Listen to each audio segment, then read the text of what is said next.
Hello అండి అందరికీ. అందరూ ఎలా ఉన్నారు? బాగున్నారా? ఈరోజైతే వీడియోలో నేనైతే పాత శారీస్ ఉంటాయి కదా! మన పాత శారీస్ మనం వాడని శారీస్ అయితే వేరే వాళ్ళకి ఎవరికైనా ఇస్తాము. లేదంటే ఇంకా పనికి రానివి చినిగిపోయినయి అయితే పాడేస్తూ ఉంటాం కదా! వాటినైతే మనం రీయూజ్ ఎలా చేసుకోవాలనేది ఈ వీడియోలో అయితే నేను క్లియర్‌గా మీకైతే ఎక్స్‌ప్లెయిన్ చేస్తాననమాట.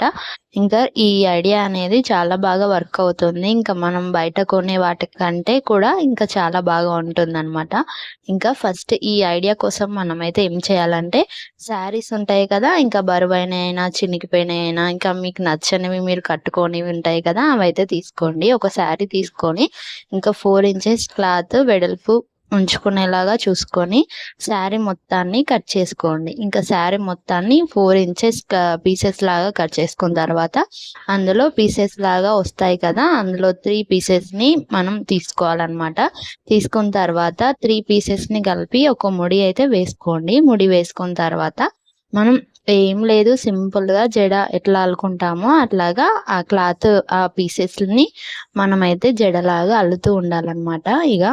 నేను చూపించిన విధంగా ఫస్ట్ అయితే కొంచెం దూరం అల్లుకోండి. అల్లుకున్న తర్వాత వెనకాల క్లాత్ అనేది వెనకాల పీసెస్ అనేవి ముడిపడుతూ ఉంటాయి కదా! వాటిని ముడిపడకుండా ఫస్ట్ ఒక పీస్ తీసుకొని దాన్నైతే రౌండ్‌గా చుట్టి కొంచెం ఒక ముడిలాగా వేసుకోవాలనమాట. ఇలా వేసుకోవడం ద్వారా మనం అల్లినప్పుడు మనకైతే క్లాత్ అనేది చిక్కుకుపోకుండా ఒకదాంట్లో ఒకటి ఇరుక్కుపోకుండా ఉంటుందన్నమాట. చూసారు కదా! 3 సైడ్స్ అయితే 3 పీసెస్‌ని నేను ఇలాగైతే మడతపెట్టి ఇంకా ఒక ముడి అయితే వేసుకున్నాను. ముడి వేసుకొని అల్లుకుంటున్నాను. ఇలా అల్లితే గనక సింపుల్‌గా త్వరగా అయితే అయిపోతుందన్నమాట. ఇంకా నేను వీడియోలో చూపించిన విధంగా అల్లుతూ ఉండాలి. ఇంకా ఈ పీసెస్ మొత్తం ఎడ్జ్‌కొచ్చేదాకా ఇట్లనే అల్లుకుంటూ వెళ్ళాలన్నమాట. సింపుల్, ఈజీగానే అయిపోతుంది ఈ ఐడియా అనేది. ఇంకా మనం రూపాయి ఖర్చు లేకుండా వేస్ట్ వాటితోనే ఇంట్లో రెడీ చేసుకుంటాం కాబట్టి మనకైతే ఖర్చు కూడా ఆదా అవుతుంది. తర్వాత కొంచెం దూరం అల్లాక మనకైతే అల్లనికి కొంచెం ఇబ్బందిగా అనిపిస్తుంది కదా! అప్పుడేం చేయాలంటే మన కాళ్ళు, వేళ్ళ మధ్యలో ఈ పీసెస్‌ని అల్లిన దాన్ని మనమైతే కాలుకి అలాగా టైట్‌గా పట్టుకోవాలి. పట్టుకున్న తర్వాత మళ్ళీ జడలాగా ఎట్లా అల్లుతామో జడ అనేది అట్లాగా అల్లుతూ ఉండాలనమాట. ఇంగా క్లాత్ అల్లడం అనేది ఈజీగానే అయిపోతుంది. మనం ఫోల్డింగ్ చేసుకున్న దాంతోని అల్లామనుకోండి తొందరగా అయిపోతుందనమాట.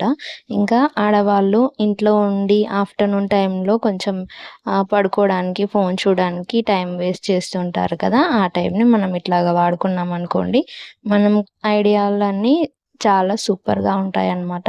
ఇంకా కొంచెం కొత్తగా కూడా మనం ట్రై చేయొచ్చు. ఇలా ఫస్ట్ మొత్తం అల్లేసుకోవాలి. అల్లేసుకున్న దాన్ని మనం ఒకదాని పైన ఒకటి ఇట్లాగా పక్కకి మనం ఏ షేప్ కావాలనుకుంటే ఆ షేప్‌లో మనం దీన్నైతే అరేంజ్ చేసుకోవాలనమాట. ఇంగ నేనైతే ఇట్లా కొంచెం కోడిగుడ్డు ఆకారంలాగా ట్రై చేస్తున్నాను. అందుకోసం అనేసి నేనైతే ఈ షేప్‌లో ఫస్ట్ పెట్టేసి సూది దారంతోని ఒక కుట్టయితే వేస్తున్నాననమాట. ఇంగ నేను చూపిస్తున్నాను కదా వీడియోలో. మీరు కూడా అలాగా సూది దారంతోని ఇంగ కుట్లయితే వేసుకోవాలనమాట. మీకు ఎంత గట్టిగా కావాలో అంత గట్టిగా కుట్టనేది వేసుకోవాలి. ఇంకా దగ్గర దగ్గర వేసుకుంటే స్టిఫ్‌గా ఉంటుంది మనం చేసేది. ఇంకా నేను ఈ ఐడియా ఏంటంటే డోర్ మ్యాట్ అనమాట. ఇంకా మనం ఓల్డ్ శారీస్‌తో డోర్ మ్యాట్ చేసుకుంటే చాలా బాగుంటుందని చెప్పేసి నేనైతే ఫస్ట్ టైమ్ ట్రై చేస్తున్నాను. కానీ సూపర్‌గా వచ్చింది. ఇంకా బయట మనం కొంటే 50, 100 నుంచి 50 వరకు ఉంటాయి. ఇంకా ఎక్కువ గూడా ఉంటాయి. 50 నుంచి ఇంకా ఎక్కువ ఉంటాయి గదా! డోర్ మ్యాట్స్‌కి. ఇంకా ఆ డబ్బులనేవి మనం సేవ్ చేసుకోవచ్చు గదా! ఎంతైనా ఇంట్లో ఉండే ఆడవాళ్ళు మనీ ఖర్చు పెట్టడం కంటే సేవ్ చేయనీకి చూస్తా ఉంటారు కాబట్టి, ఇట్లాగా మనం రీయూజ్ ఐడియాస్ ఇంట్లో వాడుకునే వస్తువులు మనం రెడీ చేసుకుంటే, అది గూడా మన చేతులతో చేసుకుంటే మనకు హ్యాపీగా అనిపిస్తుంది. మనం ఖర్చు ఆదా చేసినట్టు కూడా అవుతుంది కదా! అందుకోసమని నేనైతే ఇట్లాగా ట్రై చేస్తున్నాను. ఇంగా చూపిచ్చా కదా! ఇట్లాగా కుట్లయితే వేసుకోవాలి. సేమ్ రౌండ్ తిప్పుకుంటూ వేసుకోవాలనమాట. ఇంకా మనం అల్లిన క్లాత్ మనం ఇట్లా కుట్టు వేసిన క్లాత్ అయిపోతది కదా! అయిపోయిన తర్వాత మనం ఏం జేయాలంటే, ఇంకొకటి మనం జడలాగా అల్లుకున్న క్లాత్ ఉంటుంది గదా! ఫస్ట్ అయితే అవి రెండైతే కుట్టు వేసుకుంటూ రావాలి. తర్వాత మనం ఎక్కడైతే ఎడ్జెస్ ఉంటాయి కదా, ఇది ఈ ఫస్ట్ క్లాత్‌ది లాస్ట్ ఎడ్జ్, మళ్ళీ మనం అరేంజ్ చేసే క్లాత్‌ది ఫస్ట్ ఎడ్జ్ ఉంటుంది కదా, అవి రెండైతే ఫస్ట్ దగ్గరికి అనుకొని మనం కుట్లయితే వేసుకోవాలన్నమాట. కుట్లు వేసుకున్న తర్వాత గట్టిగా స్టిఫ్‌గా కుట్టు వేసుకోవాలి. కుట్టు వేసుకున్న తర్వాత పైన ఎక్స్ట్రా క్లాత్ ఉంటుంది కదా, దాన్నైతే మనం కట్ చేసుకోవాలన్నమాట. ఇంకా కట్ చేసుకున్న తర్వాత మళ్ళీ టైట్‌గా కుట్లయితే వేసుకోవాలి. కుట్లు వేసుకున్న తర్వాత సేమ్ ప్రాసెస్‌ని మళ్ళీ మనమైతే రిపీట్ చేసుకోవాలి. ఇంకా ఇది సింపుల్‌గా మనం చేయి కుట్టుతోని మ్యాట్ అనేది రెడీ చేసుకోవచ్చనమాట. ఇంకా మనకు పెద్ద పెద్ద మిషన్లు కానీ, ఇంకా కుట్టు మిషన్లు కానీ ఇట్లాంటివి ఏం అవసరం లేకుండా ఓన్లీ మన చేయి కుట్టు సహాయంతో మన డోర్ మ్యాట్ అయితే ఈజీగా ఇంట్లోనే రెడీ చేసుకోవచ్చు.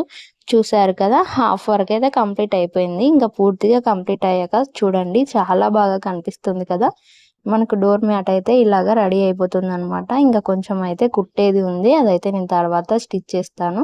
చూడండి డోర్ మ్యాట్ అయితే రెడీ అయిపోయింది. ఇంకా ఫుల్గా కుట్టిన తర్వాత చూడండి ఇంత చాలా బాగా కనిపిస్తుందో. ఇంకా మనం బయట కొన్న వాటిలానే సేమ్ అలానే ఉంది. ఇంకా మనం కుట్లు దగ్గర దగ్గరగా వేసుకున్నాం కాబట్టి ఇంకా స్టిఫ్గా ఉందన్నమాట. లాస్ట్లో ఎడ్జ్ ఉంటుంది కదా, అది కట్ చేసి ఇంకా సమానంగా కట్ చేసుకొని బ్యాక్ సైడ్ పెట్టి కుట్లు అయితే వేసేసుకున్నాను. చూడండి ఎంత నీట్గా ఉందో. ఇంకా కుట్లు ఉన్న సైడ్ది వెనకాలకి వేసుకోవాలి, ఇంకా పైన సైడ్ది ముందుకు వేసుకోవాలన్నమాట. ఇంకా చూడండి ఎంత బాగా కనిపిస్తుందో మ్యాట్ అనేది. మనం రూపాయి ఖర్చు లేకుండా ఇంట్లో రెడీ చేసుకున్నాం కదా, చాలా బాగా ఉంది. ఇంకా ఈ వీడియో కనుక మీకు నచ్చినట్టయితే మన ఛానల్ని సబ్స్క్రైబ్ చేసుకోండి, లైక్ చేయండి, సపోర్ట్ చేయండి. Thanks for watching.